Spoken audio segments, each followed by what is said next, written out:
Green morning दोस्तों, स्वागत है आपका अपने ग्रीन प्लैनेट के यूट्यूब चैनल पर। नई वीडियोस के नोटिफिकेशन के लिए सब्सक्राइब बटन और बेल आइकन को दबाना ना भूलें। आज आपण सोयाबीनची पीक पाणी करण्याकरता आलो आहोत। दिनांक आहे 29 जून 2025। अण्णा, आपण इथं सोयाबीन पेरणी केलेली आहे।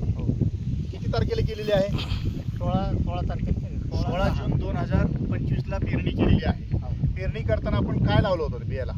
त्या बियाला हे आपण जे आहे ग्रीन पॉवर प्लांट एसटी हे बियाला लावून मिक्स करून आपण पेरलेलं आहे। बरं, खत काय पेरले होते? खत हे पॉवर प्लांट प्रोम या पद्धतीचे खत आपण शेतामध्ये पेरलेलं आहे। बरं, एकूण किती बॅगला पेरले आपण खत? एकूण 7 बॅगला खत पेरलं। 7 बॅगला खत पेरलंय। बरं, आपण हे भूमी पॉवर मिक्स करून पेरलं होतं? भूमी पॉवर त्याला आपण बियाण्याला मिक्स करून ते पावडर लावून आपण पेरलेलं आहे। केमिकल करून मिक्स करून। बरं, तुम्ही याच प्लॉट सोबत दुसराही प्लॉट सोयीदारी केलेला आहे? हो, रासायनिक तुमचाच आहे तो? हो। या प्लॉट मध्ये आणि या प्लॉट मध्ये काय फरक वाटतो? या इकडे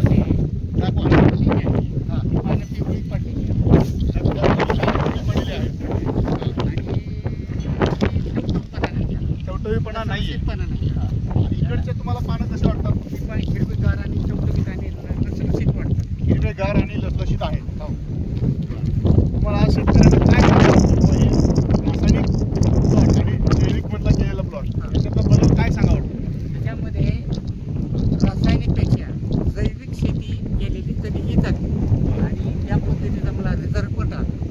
आणि आमचे मित्र भोसले साहेबांनी मला सांगितलं की ह्यावेळेस तुम्ही रासायनिक खताच्या ऐवजी हे आमचं जे आहे त्या पद्धतीचं खत प्यारा त्या पद्धतीनं पेरलं। तरी अण्णा, तुम्ही या सेवदी मदर अर्थ या मिशनमध्ये सहभागी झालात आणि 7 एकरला आपलं ग्रीन पॉवर प्लांट भूमी पॉवर प्रोम आणि एसटी बीज करून सोयाबीन केल्याबद्दल तुमचं मी गुरुकृपा हर्बल एजन्सीकडून धन्यवाद करतो।